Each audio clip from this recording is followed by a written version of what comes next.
Yangini qurmay turib, eskini buzma degan gap bor. Assalomu alaykum. Hurmatli azizlar, ancha bo'ldi ko'rishmaganimizga, mana ko'rishdik.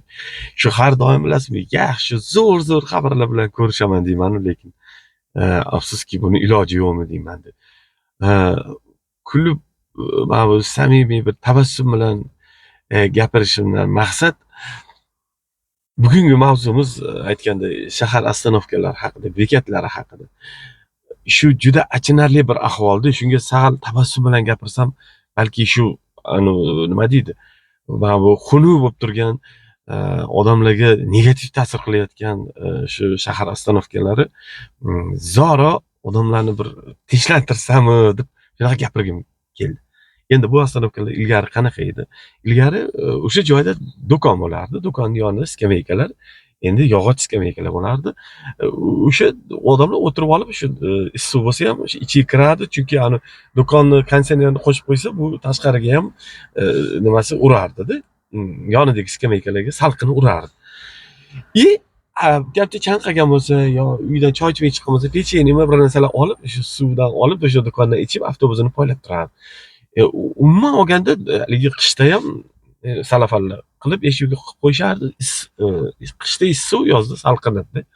Endi hozir nima bo'ldi? Hozir u ani profil deyilar ekan, qalin ingichkalari bor ekan. Shularni hammasini bir-biriga varid qilib, shu ustiga tunuka temir qilib, xullas butun bir 99% hammasi temir bo'lgan ostanovkalar qo'yildi. Endi bularni afzalligi nimada? Nimada? Shu savol, hammani qiynaydigan savol shu.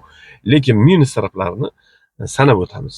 Endi bitta plyus taraf bor ekan, u ham shu ko'rganim, odamlar issiq bo'lsa, quyosh tushib turgan bo'lsa, shuni orqasiga o'tsa, haligi soya bo'lar ekan.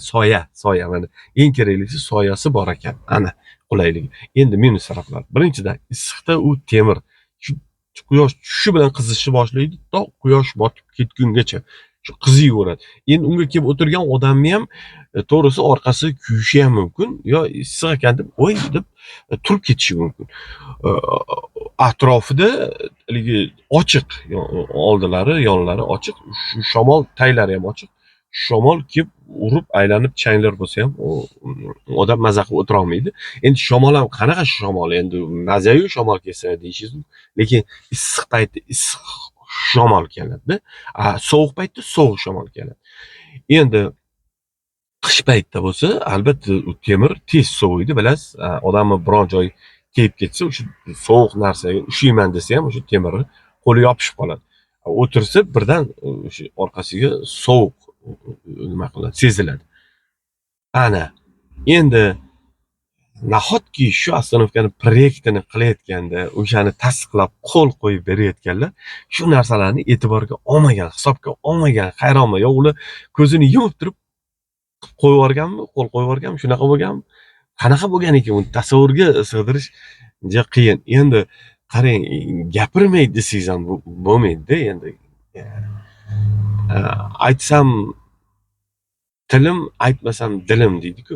Lekin qulaylik qilib berish kerak. Qulaylik qilib berish kerak. Baraka topkunlar o'sha yuqorida o'tirgan, lavozimlarda o'tirgan, shu ostanovkalarni qurilishiga bevosita o'sha nimasi bo'lgan, aloqasi bo'lgan insonlarga aytaman-da, shu o'zingiz shu suvda, shu temirni tagida tellab pishib o'tirib avtobus kutgan bo'larmidingiz degan savol.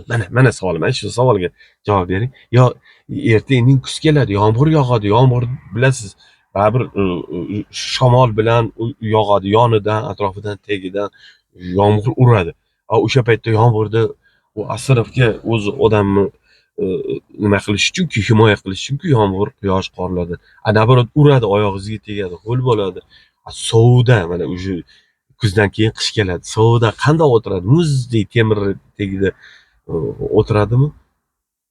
Shu savollarni bir yaxshilab menimcha o'ylab ko'rish kerak. Chunki bilasizmi, bu hamma narsaga ta'sir qilishi mumkin.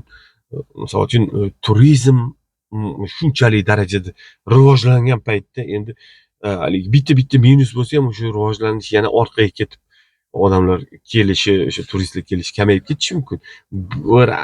Bunga ahamiyat bermaydi turistlar deyishingiz mumkin. Nega ahamiyat bermas ekan? ahamiyat beradi hamma narsaga. Как раз ular shunaqa narsalarni tomosha qilgani kelgan. Ko'rib hayron bo'lmaydimi? Bekatlari mana bunaqa ekan demaydimi? Boshini chayqab ketmaydimi? Endi shuncha go'zal shaharimizni, poytaxtimizni husniga husn qo'shib turibdimi?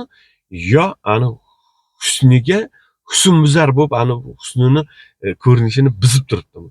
Mana shu juda aholini o'rtasida juda ham keng muhokamada hozir. Albatta buni qanaqadir choralarini ko'rishadi deb o'ylayman.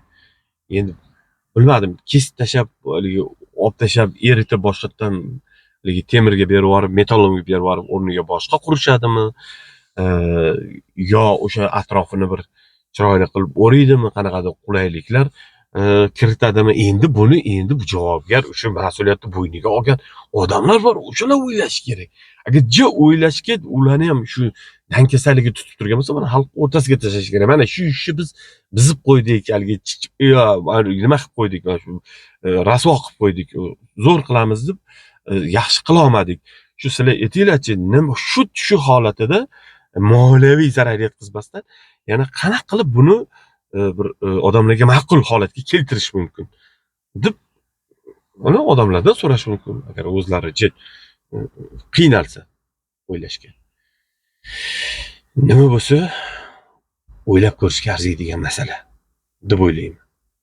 Sizchi? Siz nima deb o'ylaysiz?